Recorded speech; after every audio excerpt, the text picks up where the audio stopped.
नरेंद्र मोदी इस वक्त बिल के जरिए हमारे सीनों पर गोली चला रहे हैं और चंद्रबाबू नायडू, नीतीश कुमार, चिराग पासवान और जयंत चौधरी, याद रखो, हम कभी भी तुम्हारी इस चीज को माफ नहीं करेंगे। तुम हमारी शरीयत पर हमला जो करने की इजाजत बीजेपी को दे रहे हो, बीजेपी को अगर ये चांस बोल दे कि बिल नहीं लाना चाहिए तो बिल नहीं आएगा।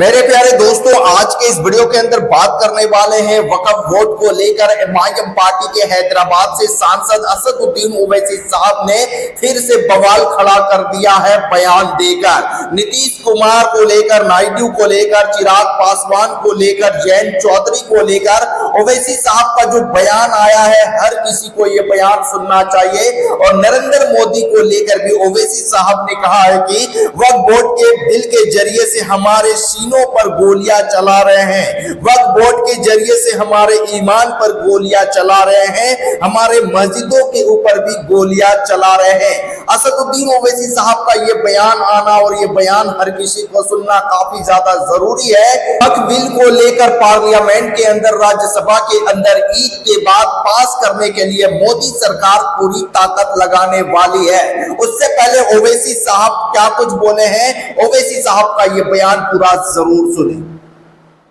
कि हमारे वतन अजीज में जो हुकूमत एक काला कानून बनाने जा रही है, अच्छा, वक्फ का कानून के खिलाफ all India Muslim personal law board के हुक्म पर हमने ये काला पट्टा बांधा है उस वक्फ बिल के खिलाफ। अच्छा जी, हमारे सीने पर गोली चला रहे हैं, हमारे ईमान पर गोली चला रहे हैं, हमारे मस्जिदों पर गोली चला रहे हैं, हमारे दरगाहों और खानकाहों पर गोली चला रहे हैं।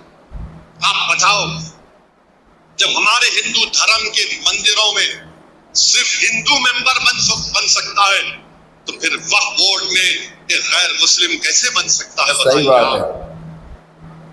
जब गुरुद्वारा सिखों में खाली सिख मेंबर बन सकता है, तो कैसे यहाँ पर एक गैर मुस्लिम को मेंबर बनाएंगे? बिल्कुल राइट हो इसी साहब। जब अगर कोई मंदिर की प्रॉपर्टी पर 12 साल से भी काबिज है, सिखों की गुरुद्वारा की जमीन पर अगर कोई 12 साल से काबिज है, ईसाइयों के गिरजा घर की जमीन पर कोई 12 साल से काबिज है, तो वो मालिक नहीं बनता।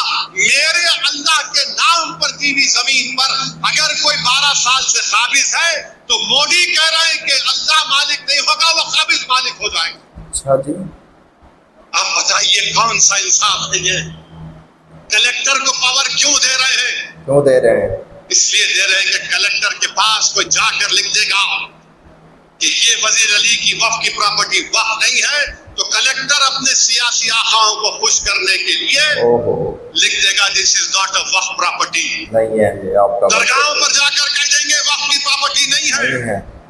बल्कि महाराष्ट्र में एक दरगाह है जी, वो वीडियो बहुत ज्यादा वायरल हो रहा है। तो महाराष्ट्र में एक दरगाह है, हजरत अहमद चिश्ती रहमतुल्लाह अलैह, हजरत अहमद चिश्ती रहमतुल्लाह अलैह की दरगाह है। 150 साल पुरानी दरगाह है। अच्छा, कितनी पुरानी दरगाह है? 150 साल।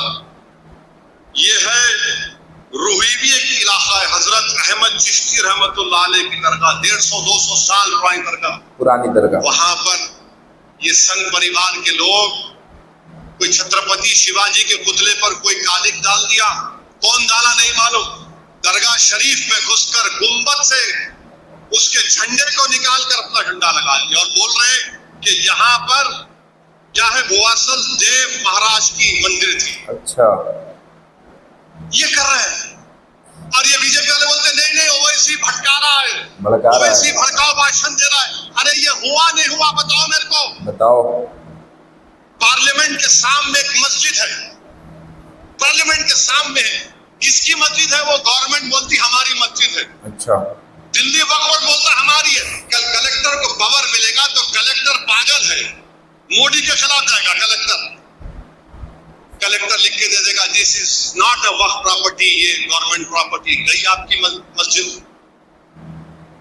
उस बिल में एक प्रोविजन है कि अगर कोई भी जायदाद पे लिख दिए कलेक्टर कोई वक्फ नहीं है, तो कलेक्टर अगर इंक्वायरी ऑर्डर कर दिया, तो जब तक इंक्वायरी मुकम्मल नहीं होती वो वक्फ की प्रॉपर्टी नहीं रहेगी। सही बोले। अरे भाई, जो हिंदू धर्म में है, जो सिख धर्म में है, सही बात है, हमको भी जब तो उनके लिए अच्छा है तो हमारे लिए खराब कैसे हो जाएगा वो बताओ। तो मकसद एक ही है कि जायदादों को हासिल कर लिया जाए।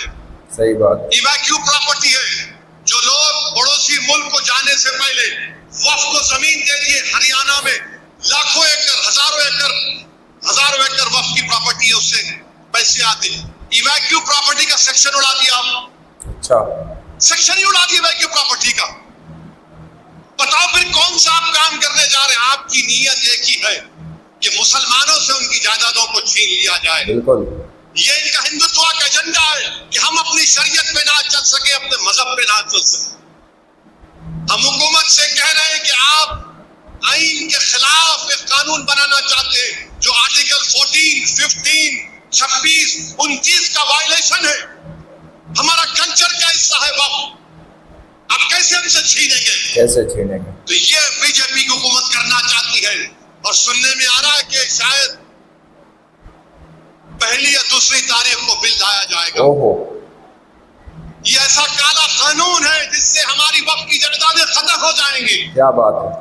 मुझे मालूम है कि मेरी तकरीर के बाद आज सब लोग चीखा मारेंगे, फिर से असद ओवैसी ने ये कह दिया, वो कह दिया। अरे अगर तुम्हारे टीवी स्टूडियो को जो नोएडा में अगर कोई बोल दिया कि ये तुम्हारा नहीं है, गवर्नमेंट का, तुम क्या करोगे? चुड़िया पहन के बैठ जाओगे? बताओ। और तुम ये समझ रहे हो कि हम खामोश बैठ जाएंगे? नहीं बैठेंगे।